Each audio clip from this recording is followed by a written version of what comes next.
Most of you probably know me as a credit card person because that's my daily job. I deal with points and miles. But I'm also a real estate investor. I've done flips, I've done live-in flips, I've done burr properties, I've done house hacking, and I own quite a few rentals. I'm in one of my rehabs right now that we're just about done with. But did you know that you can combine credit cards and real estate investing? And if you use credit cards the right way, you can add thousands of dollars to your bottom line. We're gonna discuss that today. Today I'm going to suggest what credit cards you should actually be using if you're in real estate. Now, before we get into that, we should probably discuss why you should probably be using credit cards in addition to other financing for your real estate projects. The simple answer is if you're not using credit cards, you're leaving money on the table, and that's money that goes to your bottom line. That's easy. You're going to make money for spending money you're already spending anyway. Probably the most important part to all this, you absolutely, without doubt, have to pay your credit card off in full every month. Otherwise, you're gonna be paying significant interest and it's gonna outweigh all the perks, benefits, and cash back you're gonna get from these cards. And there is one exception to this rule that we're gonna get into later. Look, the reality of it is if you're a real estate investor, you're gonna be spending money. It doesn't matter if you're a DIYer, if you're a contractor, if you're a general contractor, if you're somebody running a syndication, there's money to be spent. And really in general, it doesn't matter which one of these you fall into. If you're gonna be using credit or credit cards, you're gonna fall into one or two buckets. The first bucket is you're gonna be somebody that already has the money and the finances secured. So you're gonna be spending money. How can you take advantage of credit cards? We'll discuss that. The second bucket, you're gonna be somebody that needs to figure out how to fund your flip or how to fund your renovation. And a credit card is a good option for this if you use it right. And we're gonna discuss that as well. So let's start with the first bucket. So these are people that already have money. It doesn't matter where the money came from. It could be a hard lender. It could be you refied out of one of your other properties. You did a HELOC. You did a portfolio loan. It doesn't matter. You've already got the money and you've got enough money to take care of your renovation. How is having a credit card going to be beneficial to you? Well, this is a pretty simple one, honestly. And this is probably the easier of the two scenarios. You literally are gonna use your credit card like a debit card and you're gonna reap the rewards from the points with the cash back. You're gonna go, say you go to Lowe's or Home Depot.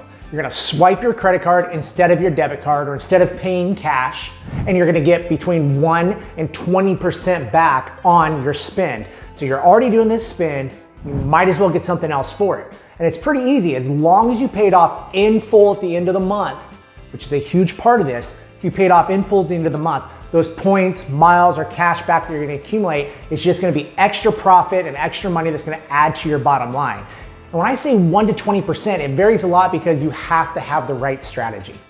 So let's look at one of these examples. Pretty simple one. Let's say you're gonna spend $20,000 on a rehab and a flip or whatever you're doing. It's about what I'm spending on this property behind me, so I think this is a pretty realistic number. So you got $20,000. You go, you're gonna make these purchases no matter what. You can use cash, you can use a debit card, or you can use a credit card, which is what I'm advocating. The reason you would use this, you're gonna go swipe it just like a debit card. You're gonna pay it off in full at the end of the month because you fall into bucket number 1. You're somebody that already has the money secured. So you swipe that card, you're gonna get whatever you're gonna get back. You're gonna pay it off. You're gonna pay no interest, no trailing interest, nothing. That money is gonna come to you from money you've already spent. Now, 2% back, that's pretty standard. So let's just say you're just a cash back person. 2% times $20,000 is $400. $400 to your bottom line. Again, that's not a world-changing amount of money, but $400 is a lot of money, it adds up. But that's if you go the most basic one-on-one strategy. If you're opening a new card, like let's say the Chase Inc. Preferred, you're gonna spend that money and you're gonna get 10 to 20% back depending on how you spend and where you spend on the actual money you spend because you're gonna be getting a sign-up bonus. A sign-up bonus is the initial influx of points you get for spending when you open a card. Right now, the offer always varies. So something you need to note, the Inc. Preferred card is offering an amazing sign-up bonus right now. They just upped their offer to 100,000 Chase Ultimate Reward points. If you spend $15,000 in the first 3 months, you're gonna earn 100,000 Chase Ultimate Reward points. And that's $1,000 cash, or it's $1,250 minimum in travel. And again, that's real money that adds to your bottom line. Let's chat about group number 2. So these are people that don't have the money. They haven't been able to secure financing for one reason or another, but they've got a property or they want to buy a property and they've got no money. So how can credit cards help you? Because that's a lot of us. I was there. Pretty easily. If you open the right cards, you can get a 0% offer.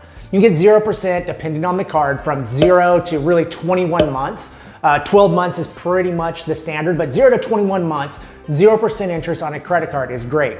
If you're doing it right and you're opening up a business card, the other huge advantage to this is if you need to carry a balance because you're gonna be taking advantage of that 0%, a lot of business cards don't report to your personal credit on a monthly basis. So this utilization of credit isn't going to hurt your credit score, or it can help your Dun & Bradstreet account as well. So if done right, you can be building business credit, not hurting your personal credit, getting 0%, which helps you fund your project until you flip it, you sell it, or you start to rent it. There's huge value here. And if you get a big enough credit line and you can do this across multiple cards, it can really add to your bottom line. 0% is huge. But the thing that a lot of people don't know is you can be using this 0%, like I said, and you can be getting points and miles or cash back, like I said in an example before. So not only are you getting 0%, but you're gonna add $500, $1,000, $1,200 in sign-up bonuses as well. Huge play. If you're not doing this, you're leaving money on the table. Quickly, let's give an example of what I just said with the 0%. Let's take away the addition that you can add points and miles and cash back. Let's just focus on the 0%. We're gonna use the exact same number that I used before, so $20,000, which is pretty common with a flip or a rental, where I'm at. Obviously, it could be more or less. At 17% interest, okay? So 17% interest is pretty standard on credit cards these days. So if you were to open up a credit card and put this on a credit card, 17%, $20,000 over a year, you're gonna be paying about $1,753 in interest. $1,700 is a lot of money. If you get a 0% card and you carry that out over 12 months and you use that same $20,000 on the card, it's gonna save you $1,753. That's a lot of money. And that's before the points and miles and the other added benefits you can get from this card. So hopefully if you're still watching this, you can see there's value in this. So what cards would you actually recommend?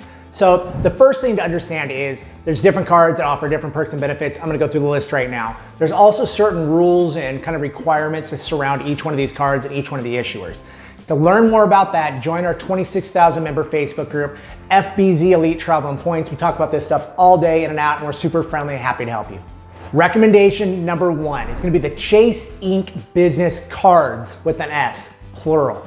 3 of them. There's actually 3 of them that are offered from Chase, and each one of them offers something a little bit different than the other ones. Ideally, you're gonna wanna get all 3 if you can, because they all offer something different and different sign-up bonuses, different 0% periods. And if you're doing this correctly, you're gonna open all 3, get the sign-up bonuses, take advantage of this 0% period, and use the card to spend as your daily spend card for the different category spends.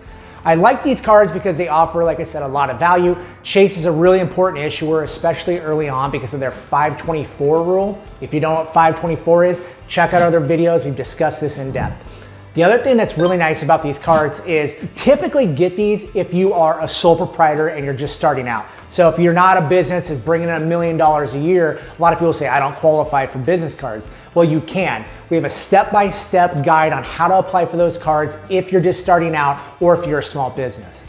The other thing that we have, I'm gonna drop it below in the comments, is our Inc. comparison article. So we did an article on FinanceBuzz.com and it compares all 3 of these cards, their sign-up bonuses, their perks, everything you need to know. But again, if you have more questions, drop them in the comments below. Recommendation number 2 is actually gonna be the Citi Double Cash card. Now, the thing is, yes, this is a personal card. So if you're watching this and you're one of the more savvy people that follow our page, business cards are important because they don't report to your personal credit on a monthly basis. So if you need to carry a balance and utilize that 0%, it's not gonna hurt your credit score. You're right. And yes, this is a personal card. But what's amazing about this card, if you fall into bucket number 1, the people that already have the money, and you're gonna pay your card off in full every month, which is key, then this card's really nice. The reason is this card earns 2% flat back on everything. Everything, 2%.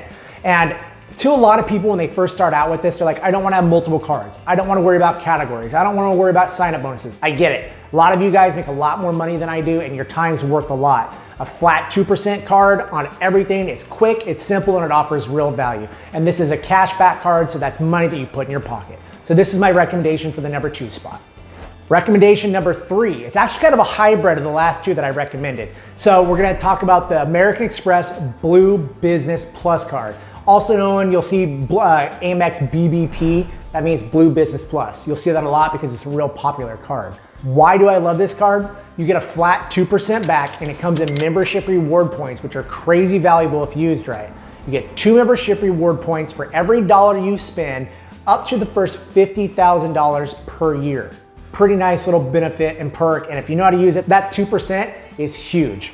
The other thing is it has a 0% interest term as well. So you're getting the 2% and a 0% back term. Right now, these vary all the time, but right now it's 12 months, 0% on all purchases on the card. Huge advantage if you're looking at this. A big hurdle for a lot of people is, do cards have annual fees? This is a no annual fee card and it's a business card, so it's not gonna report to your personal credit. Here's something a lot of people don't know that I'm gonna drop on you guys. The great thing about American Express, okay? When you open up an American Express card or any credit card, typically you get a hard inquiry. Doesn't matter if it's a business card or a personal card. The difference, as I've said a few times now, is a business card doesn't report to your personal credit on a monthly basis, but you still get a hard inquiry. With American Express, very typically with business cards, like the Blue Business Plus card, if you already have an American Express card, they're gonna do a soft credit pull on you. And because it's a business card, it doesn't report to your personal credit. So an American Express business card can literally not result in a hard inquiry. It's not gonna report to your credit on a personal credit on a monthly basis. You're gonna get a 0% term and you're gonna get that 2%. It's a huge win if you're in this space. And it's not always the case, but this is something that happens pretty frequently with American Express. So be sure you check out Amex and the Blue Business Preferred. So in reality, this is all pretty easy. If you stop and look at this, it's worth your time, it's worth the investment to learn a little bit. And if you don't wanna learn the ins and outs, just join our Facebook group and we'll teach you and we'll help walk you through it step by step.